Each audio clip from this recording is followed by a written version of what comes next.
Boa noite, pessoal. Uma alegria muito grande poder estar com vocês nessa noite, celebrando, adorando o nome do nosso amado Jesus Cristo. E o desejo do nosso coração é dar a Ele toda a glória e todo o louvor. Quando posso, uma das coisas que eu mais gosto de fazer é assistir um bom filme. Quem gosta disso aí, levante a mão. O outro está dizendo assim, ó, apontando para o outro do lado, né? Eu gosto muito de parar e assistir um bom filme. Sempre fiz isso. E hoje eu tenho percebido que, de acordo com a plataforma que você assiste um filme, antes do filme começar, tem uma introdução onde é ventilado a propaganda de outros filmes. Já percebeu isso? E aí você tem a oportunidade, se você quiser, de pular o anúncio de outros filmes para ir direto ao filme que você quer assistir. E depois que você assiste o filme, termina todo o drama da história, aparece uma telinha no filme, né? Uma telinha que vai subindo algumas palavras, né? Algumas funções técnicas com alguns nomes. Como se chama essa parte do filme? Os créditos, né? Onde nós encontramos a ficha técnica do filme. Agora eu quero que levante a mão quem vê os créditos do filme até o final. Levanta a mão para mim. Se for da Marvel, a gente assiste. Por quê? Porque tem um pós-crédito. Por que eles fizeram isso? Porque eles sabem que nem você nem eu paramos para assistir a ficha técnica de um filme. Mas essas palavrinhas, os nomes, as equipes que vão subindo nessa tela são muito importantes, porque elas colocam diante de nós todas as pessoas que trabalharam duro, que investiram para que você pudesse sentar e assistir o filme. Porque se aquelas pessoas não trabalhassem, nem eu e nem você, teríamos a oportunidade de assistir um filme. Então eu quero encorajar você a fazer isso a partir de hoje. Mas hoje eu quero compartilhar com você uma ficha, mas que não é uma ficha técnica de um filme. Na verdade, é a galeria de homens e mulheres que foram instrumentos poderosos nas mãos de Deus. Vocês estão numa sequência ouvindo exposições da palavra de Deus na carta que o apóstolo Paulo escreveu aos nossos irmãos em Cristo na cidade de Roma. E vocês entraram num capítulo muito especial, que se a gente não tomar o cuidado, nós achamos que ele não tem nada para nos ensinar. Apenas nomes. E aí nós olhamos para esse capítulo, a semelhança da maneira como nós olhamos para as genealogias da Bíblia e pensamos, mas o que essa genealogia tem para me ensinar? E o que esse capítulo tem para ensinar a gente? Pegue então, por favor, a sua Bíblia e abra em Romanos capítulo 16, a partir do verso 3.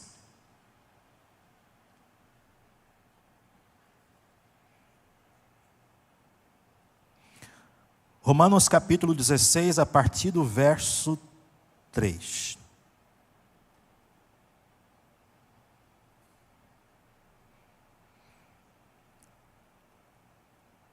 Que diz assim: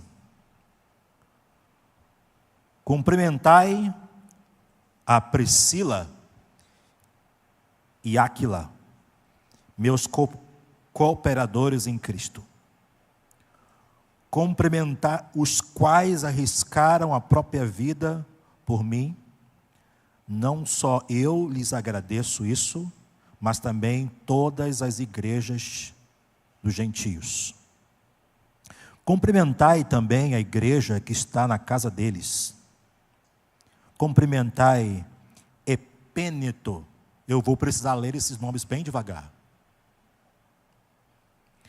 Cumprimentai Epêneto, meu amado, o primeiro fruto da Ásia para Cristo. Cumprimentai Maria, que trabalhou muito por vós. Cumprimentai Andrônico e Júnias, meus parentes e companheiros de prisão, os quais se destacam entre os apóstolos e estavam em Cristo antes de mim. Cumprimentai Ampliato. Imagine se você tivesse esse nome. Meu amado no Senhor.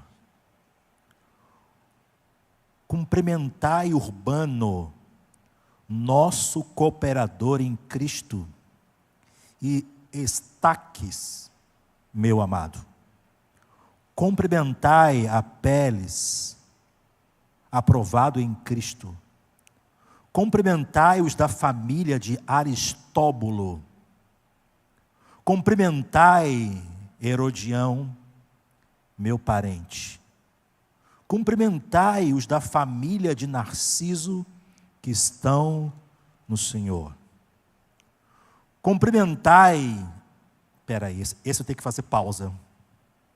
Trifena e Trifosa, que trabalham no Senhor. Cumprimentai a amada Pérside, que muito trabalhou no Senhor.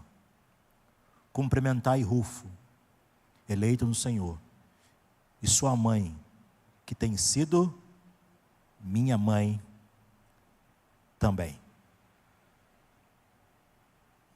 Vamos orar mais uma vez. Senhor, nós estamos diante da sua palavra. E aqui nós lemos a tua palavra. Todo esse texto é a palavra do Senhor, inspirada pelo Senhor. E se está aqui é porque o Senhor deseja falar conosco através desse texto. Então, por favor, que os nossos olhos e ouvidos estejam abertos e que o nosso coração esteja rendido somente à palavra do Senhor. Eu te dou graças por essa noite, no nome de Jesus Cristo. Amém. Eu confesso para você que quando o pastor Henri me passou esse texto, eu fiquei o mês inteiro de julho na viagem missionária, olhando para ele, e ele olhando para mim, eu dizendo: Senhor, tem misericórdia do seu servo. Eu não sei nem por onde começar, mas eu creio que esse texto é a tua palavra. Tudo que está escrito nesse texto é a tua palavra, tudo tem um propósito. Cada letra, cada nome, cada sentença é tua palavra. Então o Senhor deseja falar ao nosso coração através da tua palavra.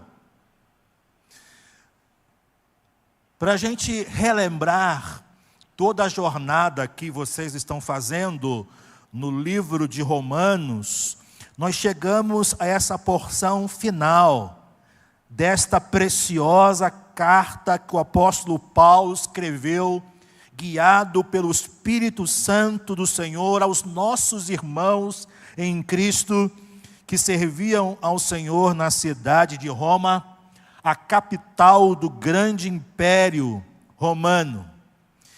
E vocês já aprenderam que uma das motivações que levou o apóstolo Paulo, dirigido pelo Espírito Santo, a escrever essa preciosa carta, foi apresentar as grandes doutrinas do Evangelho da graça de Deus e desafiar as igrejas desta cidade a se juntarem a ele num grande movimento de levar o Evangelho de Cristo até a Espanha.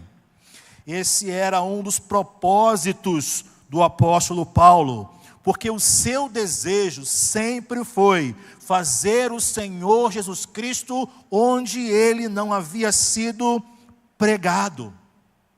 E agora o capítulo 16 vai apresentar para nós um grupo de pessoas que talvez nós nem saibamos muitas coisas, ou melhor dizendo, nós não sabemos muitas coisas sobre essas pessoas, mas mostram para nós um grupo de gente que ajudou o apóstolo Paulo durante a sua vida de serviço ao Senhor.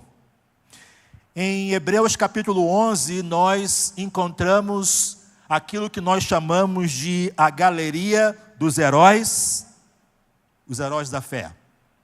E eu nomeei essa galeria dos amigos da fé.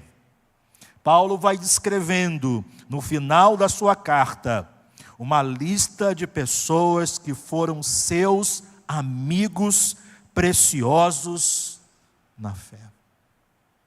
E como é maravilhoso termos amigos preciosos na fé. Você tem amigos preciosos na fé? O apóstolo Paulo também tinha.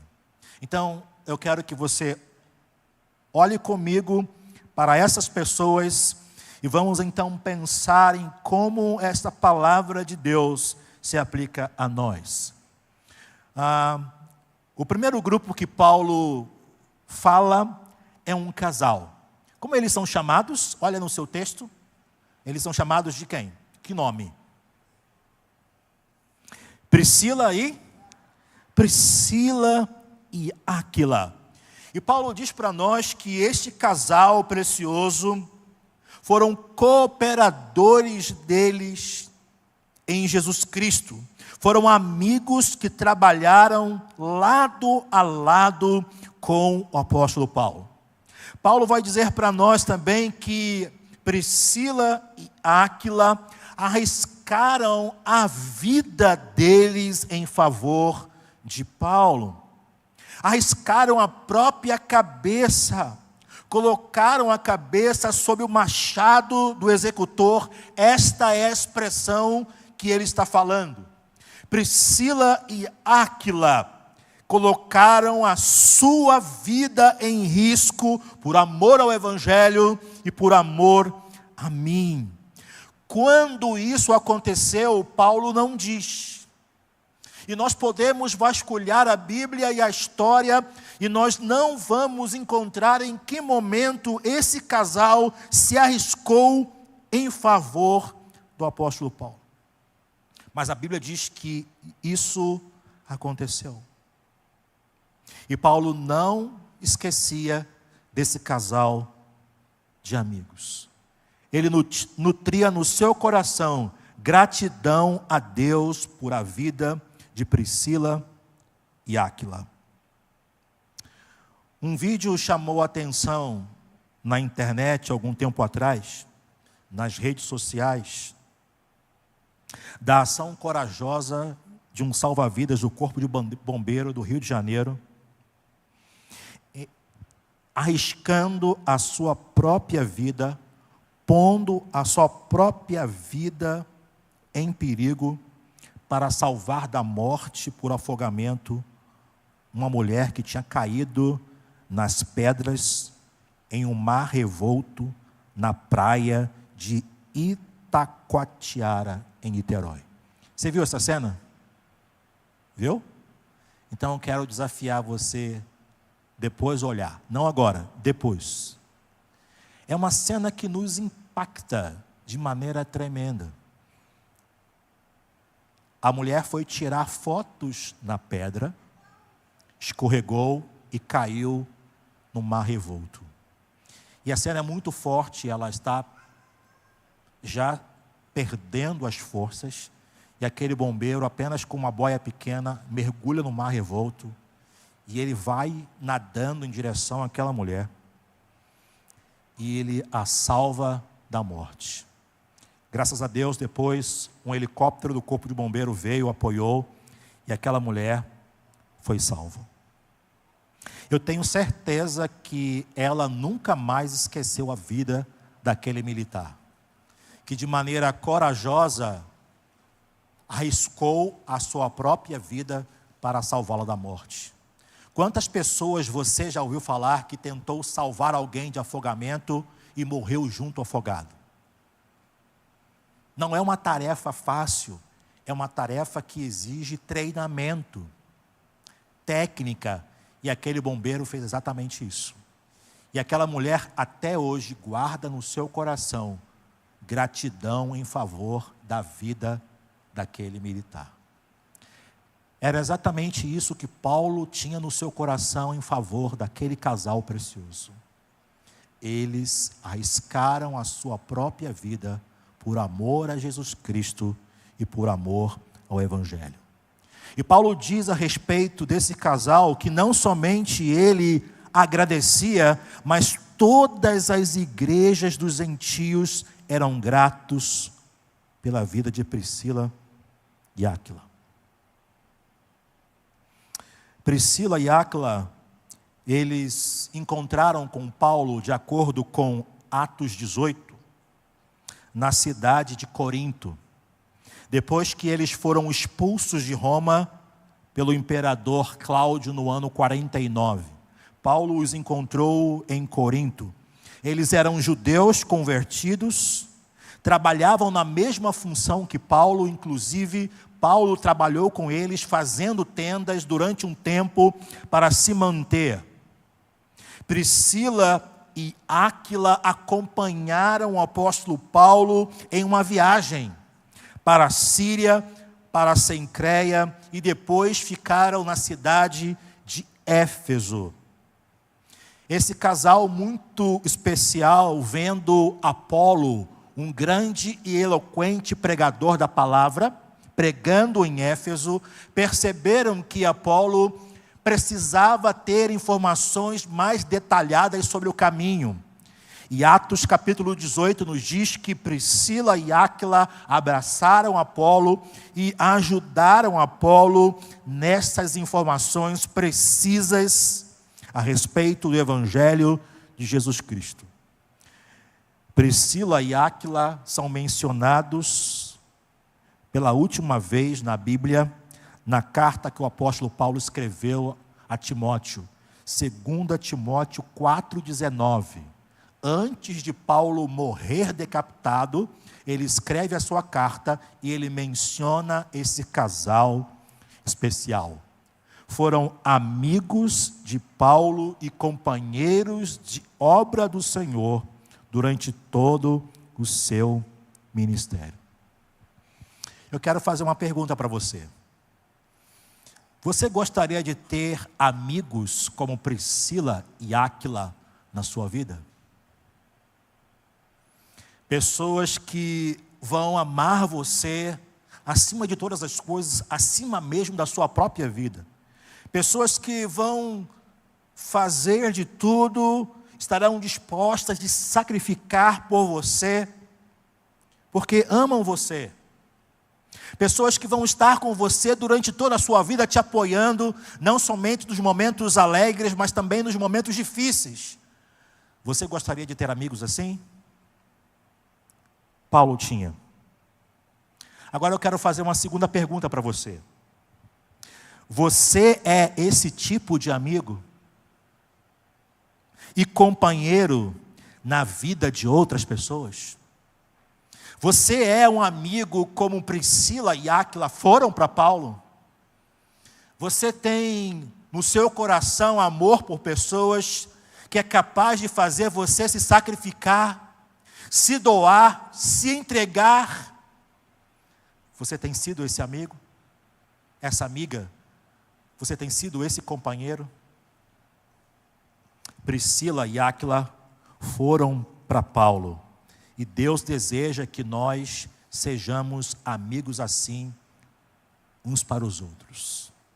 Provérbios capítulo 17, versículo 17, diz assim: o amigo ama em todo o tempo. E na angústia nasce o... Quando é que o amigo ama? Em todo o tempo. O verdadeiro amigo ama a gente, está conosco o tempo todo, não somente quando as coisas estão favoráveis a nós. Não somente quando nós estamos rindo, saltando de alegria, quando tudo parece correto e tudo parece bom. O verdadeiro amigo ama em todo o tempo. E como é bom ter amigos assim, que estão conosco, que dizem, olha, eu estou com você para o que deve é. Deus deseja que tenhamos amigos assim, e Deus quer que sejamos amigos assim.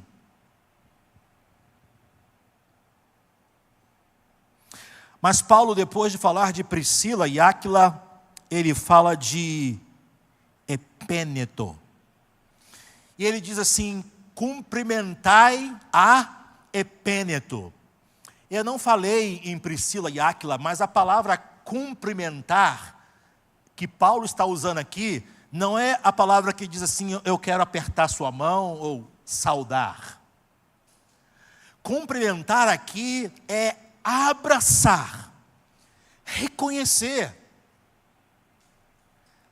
Era isso que Paulo estava querendo dizer para as igrejas que estavam em Roma. Recebam com todo carinho, saudai e cumprimentai esse casal precioso, mas também a Epêneto. Quem foi Epêneto? Seu nome significava digno de louvor. Ele foi chamado por Paulo de amado. Amado. Ele tinha um lugar especial no coração do apóstolo Paulo. Paulo disse que Epêneto foi o primeiro fruto, o primeiro convertido da Ásia, a Ásia Menor, hoje a atual Turquia. Foi o primeiro convertido para Cristo. Epêneto foi as primícias do que Deus estava fazendo na Ásia Menor. Ele foi a evidência clara da ação graciosa de Deus de salvar pessoas naquela região onde o Império Romano tinha os seus olhos fincados. Epêneto era a prova categórica de aquilo que Deus estava fazendo naquela região, aquela colheita de almas, Deus levaria a cabo. Epêneto, ele era alguém muito precioso e muito amado por Paulo. Agora pare e pense um momento. Sua vida transformada pelo poder de Deus tem testemunhado da graça salvadora de Deus para outras pessoas? Epêneto era uma lembrança para Paulo de que aquilo que Deus fez na vida dele, Deus faria na vida de outras pessoas naquela região. Epêneto era um memorial da graça de Deus. A grande questão que nós precisamos fazer hoje é pensar, será que a minha vida, a vida que eu estou vivendo, transformada pelo poder de Deus, tem sido um testemunho revelador da graça de Deus para outras pessoas? Essa foi a pergunta que eu fiz a mim mesmo quando eu estava estudando sobre esse homem. Será que por onde eu vou, as pessoas que me enxergam olham para mim e veem a graça abundante de Deus na minha vida e entendem que Deus é um Deus gracioso e bondoso, e esse Deus que transformou a minha vida é um Deus que pode transformar a vida deles também? Você é esse testemunho? A sua vida tem sido esse testemunho da graça de Deus? Epêneto foi. Agora pare e pense. Você é uma pessoa que já foi salva pela graça de Deus, por meio da fé, somente no sacrifício de Jesus? Vou repetir. Você é uma pessoa que foi salva pela graça de Deus, por meio da fé no sacrifício de Jesus Cristo. Eu não estou perguntando se você é membro da igreja. Eu não estou perguntando se a sua família é da igreja. Eu não estou perguntando se os seus amigos são da igreja. Eu estou perguntando se você já confiou em Jesus Cristo como seu Salvador e foi transformado pela graça de Deus. Eu estou perguntando se você já entregou a sua vida a Jesus Cristo para ser salvo do castigo eterno. Por que eu estou dizendo isso para você? Eu cresci num lar evangélico e eu louvo a Deus por isso. Não conheço outro ambiente que não seja a igreja.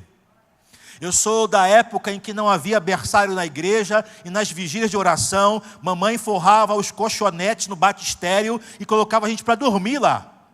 E de madrugada, com a oração do povo, eu acordava assustado, pensando que estava sendo batizado lá. Eu sou dessa época.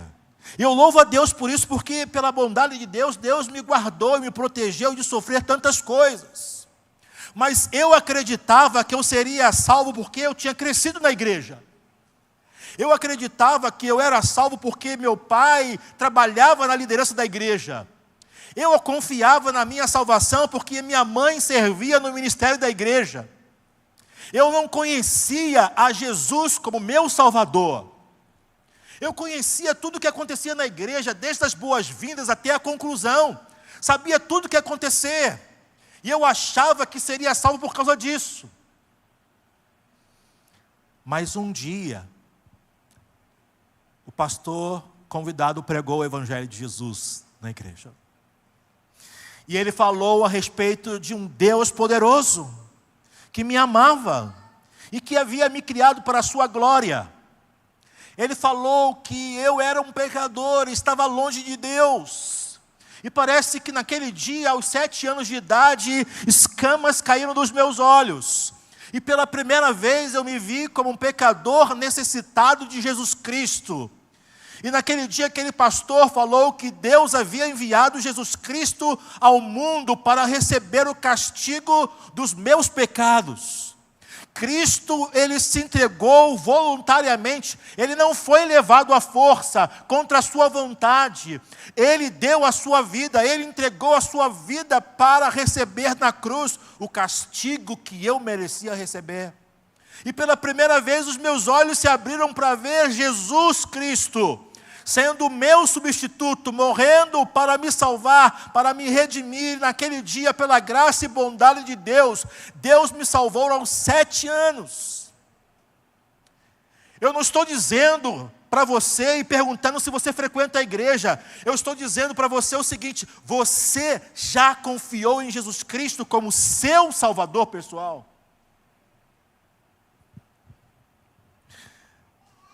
Você nunca será um memorial da graça de Deus se a sua vida não foi entregue a Jesus como seu Salvador. Epêneto era esse memorial da graça de Deus. Mas Paulo, no versículo 6, ele diz assim: cumprimentai Maria. Eu perguntei, que Maria é essa? A Bíblia fala de muitas Marias, mas que Maria é essa? E Paulo não diz para a gente nenhuma informação, mas Paulo diz para nós que essa Maria havia trabalhado muito por eles. E a palavra trabalhar aqui tem o significado de uma atividade pesada que leva até a exaustão.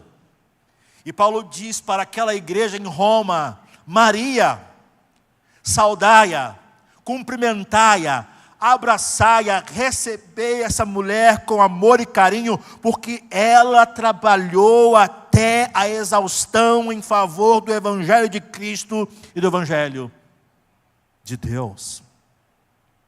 Paulo reconheceu o trabalho precioso de Maria. Meus irmãos, existem algumas pessoas que acusam Paulo de ser machista. Mas se você olhar essa listagem, você vai ver ele expressando gratidão a Deus pela vida de muitas mulheres. E uma delas foi Maria. E a pergunta que eu quero fazer a você nessa noite, que você responda no seu coração: qual tem sido o seu nível de envolvimento no trabalho de Deus? Maria foi dedicada e trabalhou pela causa de Deus, como Paulo disse, até a exaustão. Qual tem sido o seu nível de empenho no trabalho de Deus?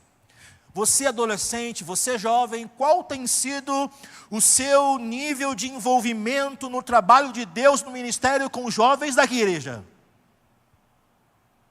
Você tem sido aquele que tem olhado a banda tocar sem envolver-se? Ou você tem sido aquele que tem se colocado à disposição e dito: olha, pastor, conte comigo, eu estou aqui para trabalhar o que for necessário, eu vou me envolver, eu vou estar ajudando. Segunda pergunta: você tem dado o máximo do que você pode para a obra de Deus? Maria deu. Charles Stewart, que foi um missionário, ele disse assim: se Jesus Cristo é Deus e morreu por mim, então nenhum sacrifício que eu fizer por Ele pode ser grande demais.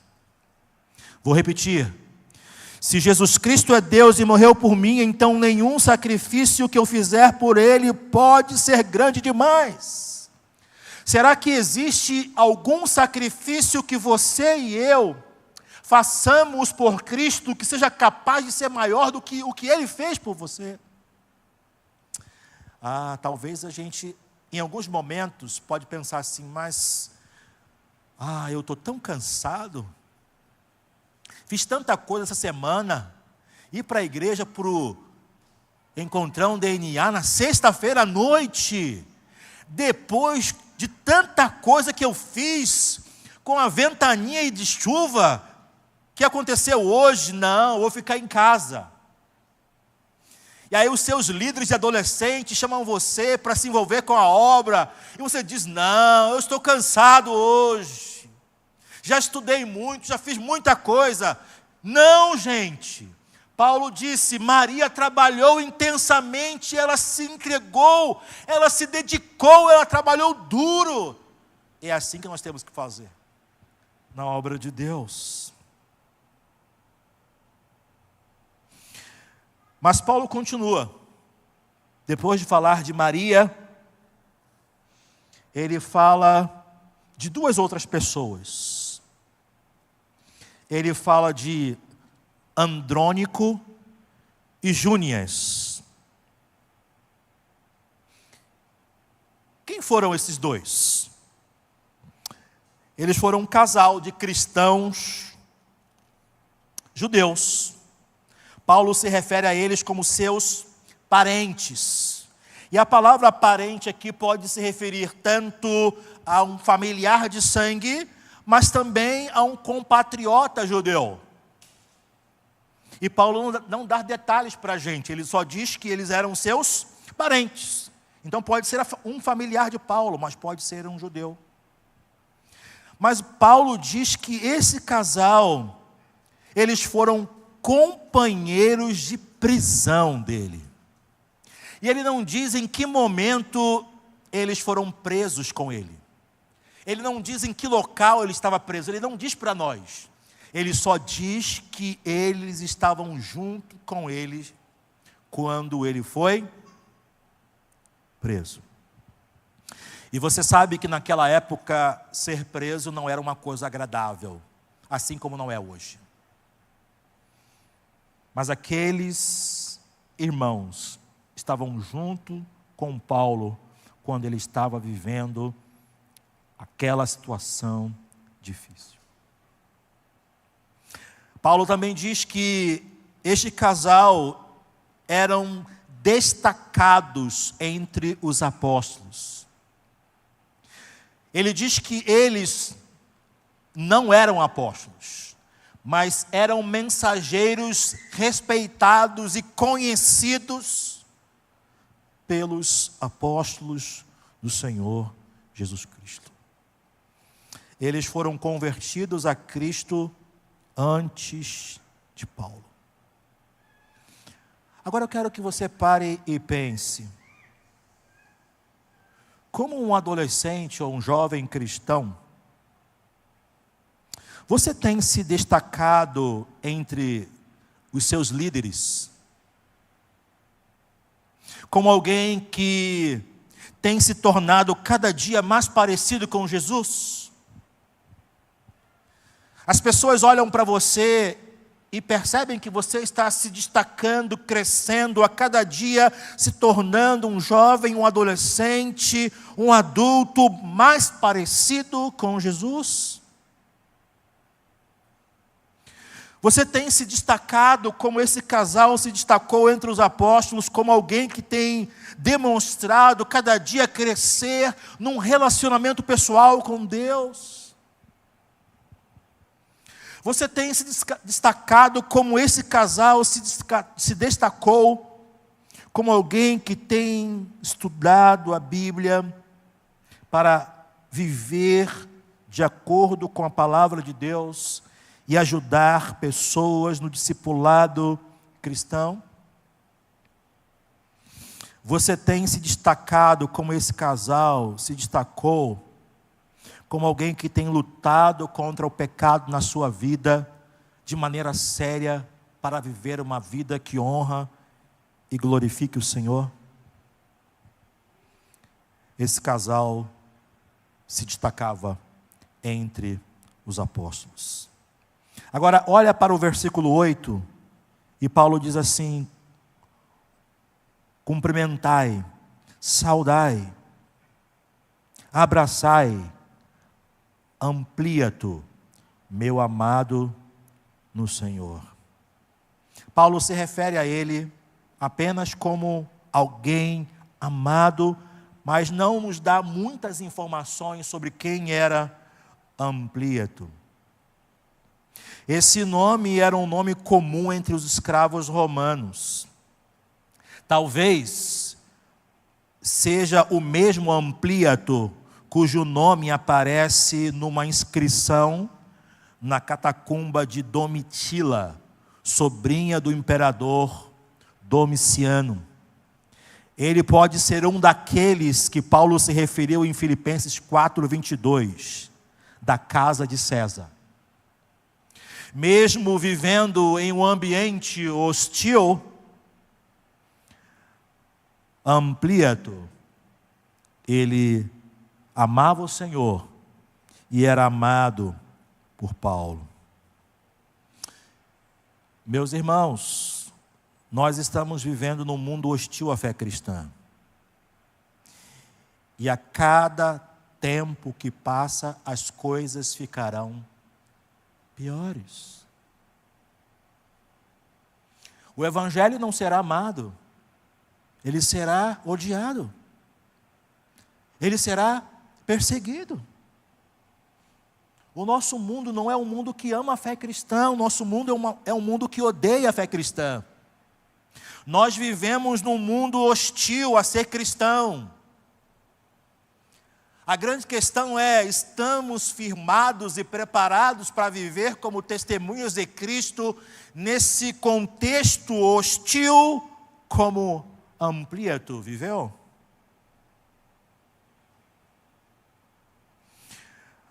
Mas Paulo continua seguindo. Não é a ficha técnica de um filme. Ele está apresentando a galeria de amigos da fé. E ele se refere a um homem chamado, como é que era o nome dele? O próximo?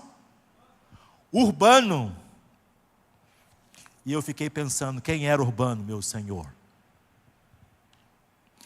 Urbano era um nome romano. Mas Paulo fala de Urbano e expressa a mesma palavra que ele já havia falado a outros, como amado. Muito amado por ele. Paulo diz que Urbano foi um cooperador em Cristo. Ele não diz para nós quando foi e de que maneira Urbano cooperou com ele, mas Paulo era grato por isso. Ele agradecia a Deus por a vida desse homem. E aí eu quero que você pare e pense nesse momento. Quando você serve a Deus, você faz isso para ser visto pelas pessoas? Ou você serve a Deus como expressão de gratidão para ser visto por Deus? Quem é Urbano? Nós não sabemos, mas a Bíblia diz que ele serviu a Deus. Por trás das cortinas, ele serviu a Deus. Eu fiquei pensando nisso, enquanto estava olhando para esse nome. Aquilo que faço para Deus tem como propósito que os homens vejam, ou faço com um coração grato para servir a Deus, mesmo que ninguém esteja vendo?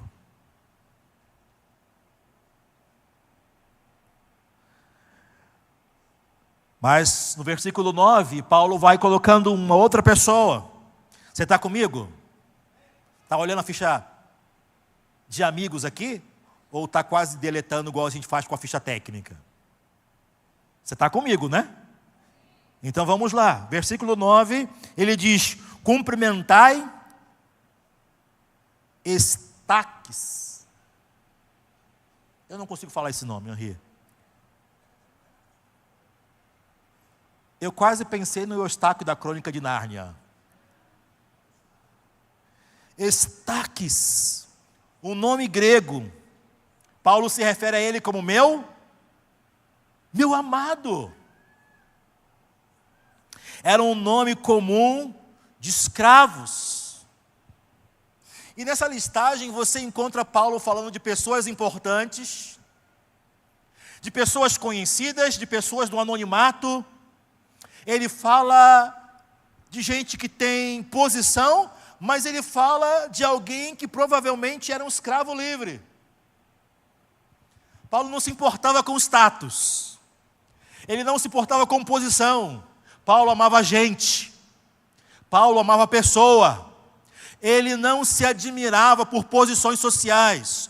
Nós vivemos num mundo onde as pessoas são valorizadas não por aquilo que são, mas por aquilo que têm. Mas Paulo não pensava assim. E agora no versículo 10, ele diz: cumprimentai Apeles. E eu fiquei pensando de novo, quem era Apeles? Pensando, Apeles era um nome grego.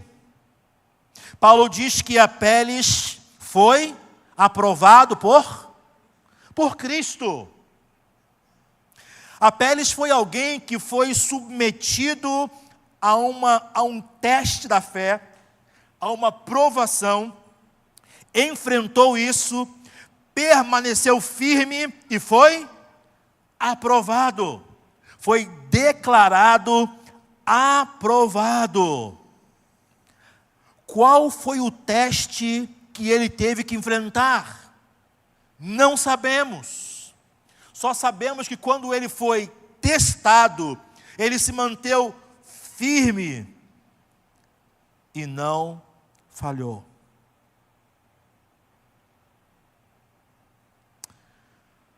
Você tem sido testado na sua vida, na sua caminhada, nesse mundo que nós vivemos? Você tem sido tentado ou não?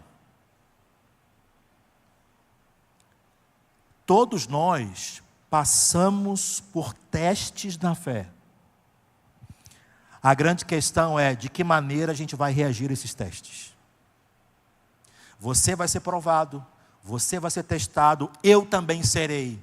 Todos nós seremos. A grande questão é como nós reagiremos. Nas tentações, venceremos ou seremos derrotados? Nas provações, cairemos ou vamos nos manter de pé glorificando a Deus, apesar de tudo que tivermos que enfrentar? Ele foi posto à prova, se manteve em pé e foi aprovado. Quando eu estava pensando nesse nome, eu estava me lembrando daqueles jovens da Babilônia. Lembram-se deles? Sadraque, Mesaque e Abednego. Eles foram colocados diante de um teste. O rei orgulhoso mandou erguer uma estátua. E a ordem era: ao som da música, dos instrumentos, todos deverão se curvar diante da estátua. A música tocou, os instrumentos fizeram o seu som, a multidão que estava na inauguração daquela estátua se curvou, mas eles não se dobraram. Foram acusados de rebelião, de não adorar os deuses babilônicos. E Nabucodonosor, então, os colocou à prova. Eu vou dar a vocês mais uma oportunidade. A música será tocada, os instrumentos serão tocados e vocês deverão se ajoelhar. Se isso não acontecer, vocês serão jogados na fornalha de fogo. O teste foi colocado, a música tocou, os instrumentos fizeram barulho e eles não se curvaram. E o rei, vendo isso, ficou furioso, porque eles não fizeram aquilo que ele havia ordenado. E qual foi a ordem do rei, você lembra disso? Ele mandou aquecer a fornalha 7 vezes mais. Mandou homens fortes amarrarem aqueles jovens e jogarem eles na fornalha. E disseram para ele: e agora eu quero saber qual vai ser o Deus que vai salvar vocês. E qual foi a resposta deles? Ó rei Nabucodonosor, a respeito do que o Senhor falou sobre o Deus que vai nos salvar, não precisamos responder o Senhor sobre isso. Mas fique sabendo, ó rei, que nós não nos curvaremos diante da sua imagem. Se o Senhor quiser nos salvar, Ele nos salvará, mas nós não adoraremos essa imagem. Eles foram colocados em teste e foram aprovados. Minha gente, será que nós estamos sendo aprovados também quando somos testados na nossa fé? Ou estamos sendo vencidos?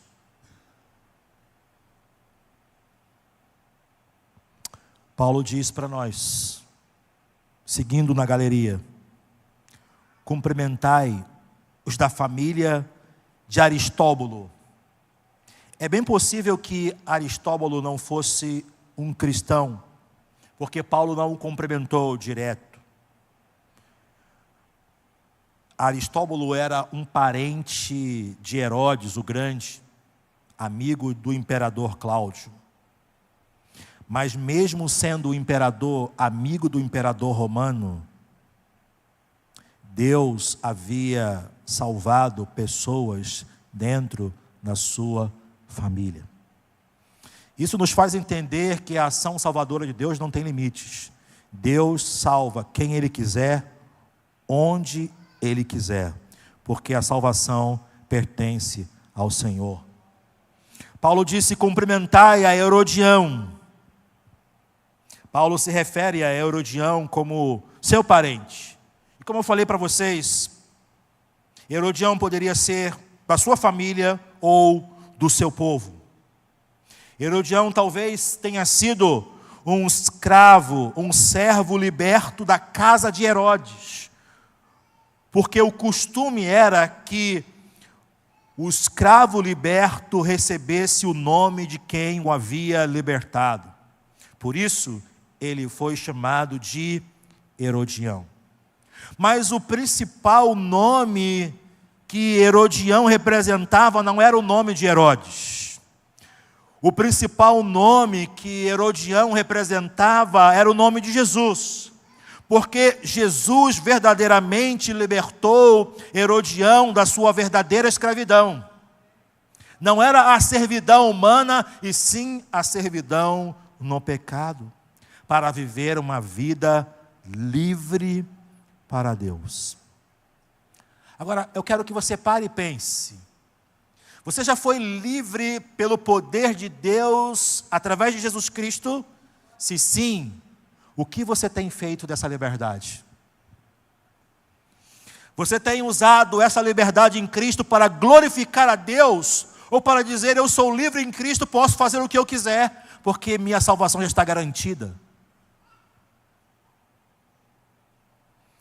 Não podemos usar da liberdade que temos em Cristo para dar vazão à carne. O apóstolo Paulo falou isso. Nós fomos libertos em Cristo para refletirmos a glória de Cristo, para que outras pessoas também possam ser libertos por Ele.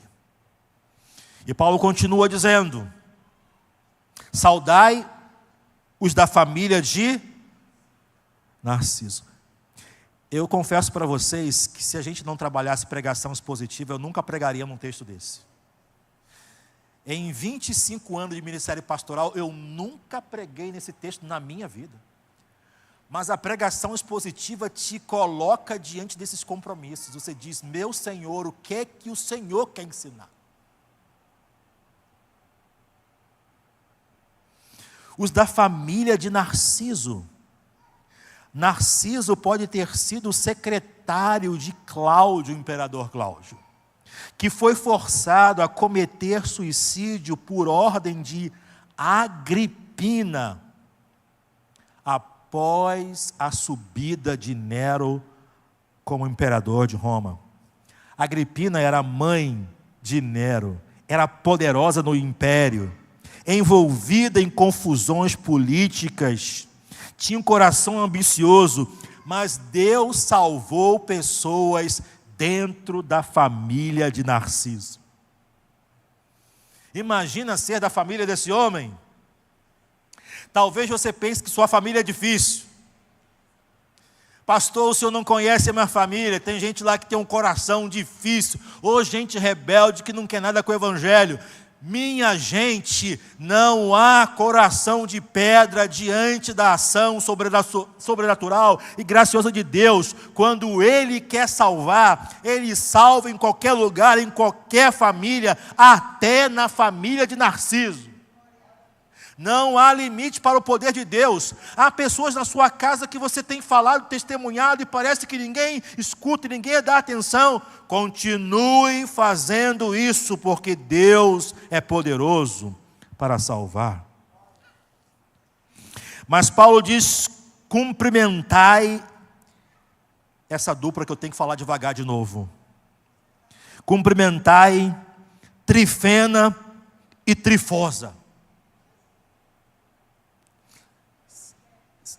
Se vocês, os casais, têm uma indicação, um nome para as filhas. Seus nomes procediam de uma raiz, gente. O nome era estranho, não é verdade? Mas o significado era lindo. Gentil e delicada. Duas irmãs, provavelmente eram gêmeas. E Paulo as descreve como quem trabalha no Senhor. E a expressão trabalhar aqui é a mesma expressão que ele usou para Maria. Trifena e Trifosa, gentil e delicada, trabalhavam de todo o coração por amor a Jesus e por amor ao Evangelho, ficaram firmes servindo ao Senhor até a exaustão. E Paulo diz: cumprimentai a Pérside, que muito trabalhou no Senhor, novamente trabalhou. Você reparou que ele usou o verbo trabalhar até exaustão, sempre com mulheres nessa galeria? O que seria de nós sem as mulheres que trabalham com exaustão? Na casa de Deus, elas trabalham, elas servem ao Senhor. Pérside significava trabalho intenso.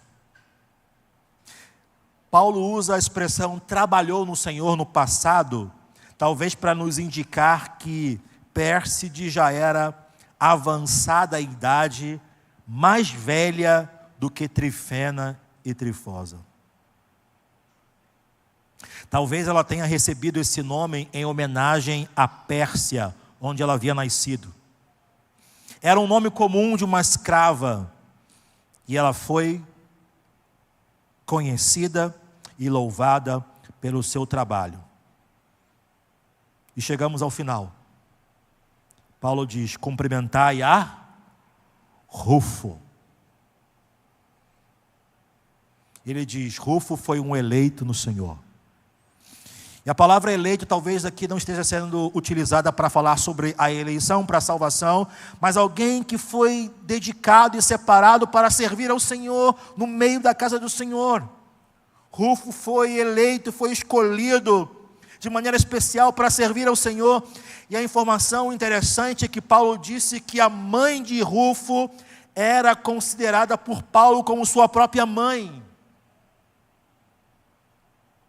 Isso nos faz entender a ligação que Paulo tinha afetiva com essa família. Paulo via a mãe de Rufo como sua própria mãe. Aquela casa era uma casa de refrigério, de apoio, de encorajamento para Paulo. Uma família preciosa. E Rufo pode ter sido o filho de Simão Cirene, que foi obrigado a levar a trave da cruz de Jesus, registrada em Marcos 15, 21. O Evangelho de Marcos foi escrito para a igreja de Roma, e Rufo congregava lá. Agora, tente imaginar você ser o filho do homem que foi escolhido para carregar a trave de Jesus nos ombros.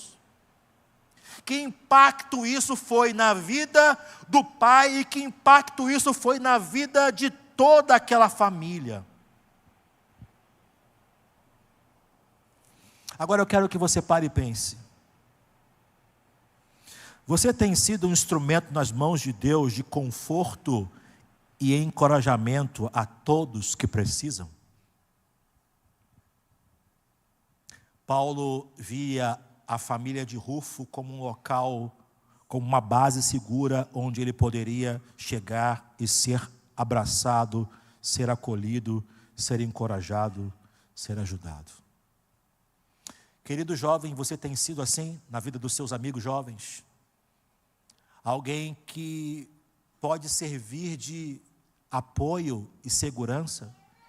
Você tem sido assim, adolescente, na vida dos seus amigos?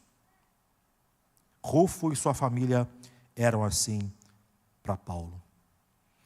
Eu quero terminar essa galeria de amigos da fé de Paulo, pedindo que você leve 4 verdades no seu coração.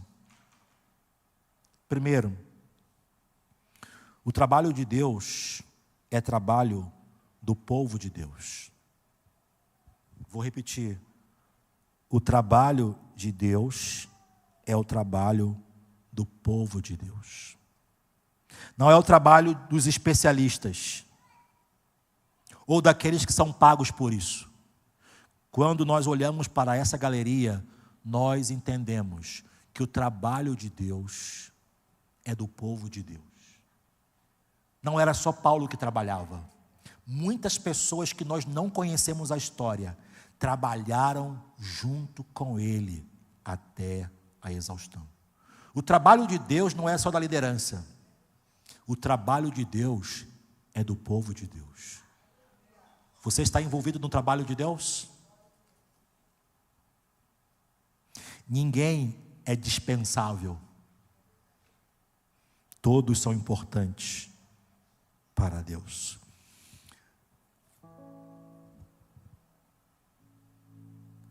Quem é aquele que ocupa a posição de mais destaque no futebol americano? Você sabe? Eu não vou nem falar essa palavra com sotaque em inglês. Vou falar quarterback mesmo. Qual é a função do quarterback? Ele é aquele que comanda as jogadas do time. Ele é aquele que arremessa a bola. Ele tem que ser preciso. É ele que dita que tipo de jogada vai acontecer. E a grande mídia valoriza mais o quarterback. Mas o que seria do quarterback sem aqueles que defendem ele para que ele pudesse fazer o arremesso? O que seria do quarterback sem aquele cara que corre com toda a velocidade e recebe aquela bola esquisita sem deixá-la cair? Minha gente, o trabalho de Deus não é feito só por quarterbacks. O trabalho de Deus é feito por gente como eu e você, que talvez nunca seremos conhecidos, como essas pessoas nunca foram conhecidas. Nós talvez não sejamos conhecidos pelos homens, mas não passamos desapercebidos pelos olhos do nosso Deus.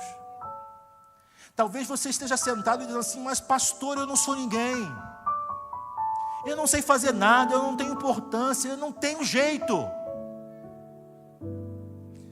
O trabalho de Deus é para você que acha que não sabe fazer nada, que não tem jeito.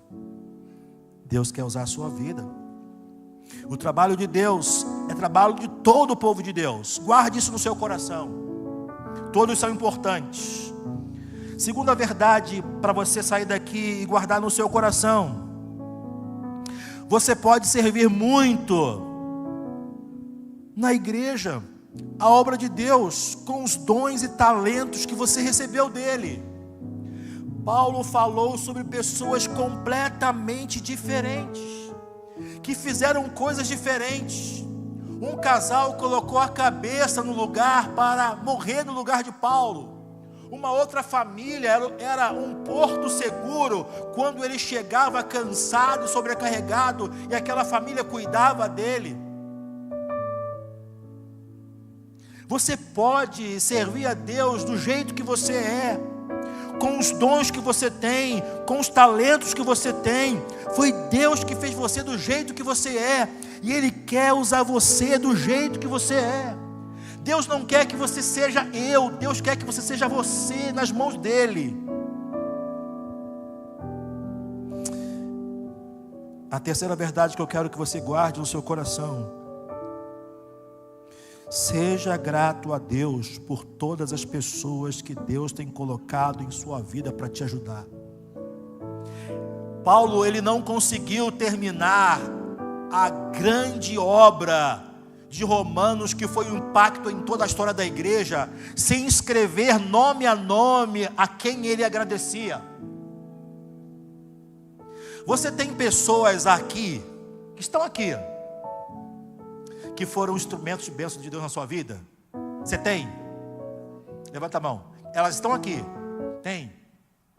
E o que você pode fazer para expressar a sua gratidão por essas pessoas que estão aqui? Paulo expressou gratidão por eles. Vamos fazer alguma coisa prática aqui rápido? Então eu quero que você levante do seu lugar e dê um abraço na pessoa que Deus colocou na sua vida e que muito te ajudou.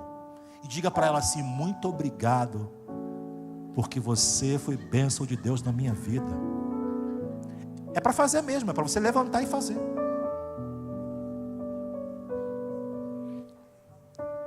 Minha gente, a gente esquece de fazer isso.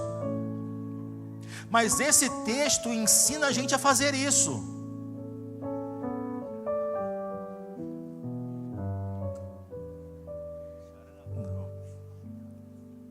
Reconheça essas pessoas que Deus usou para abençoar a sua vida.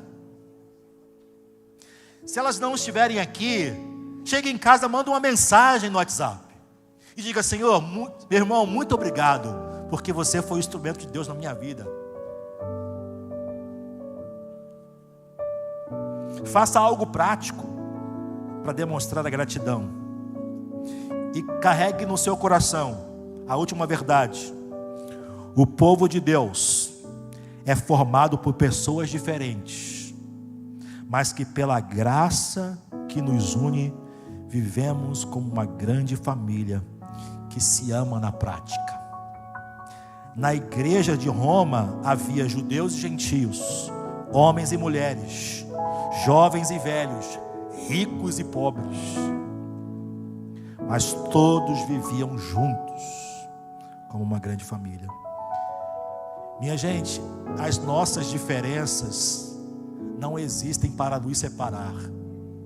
As nossas diferenças existem para nos completar.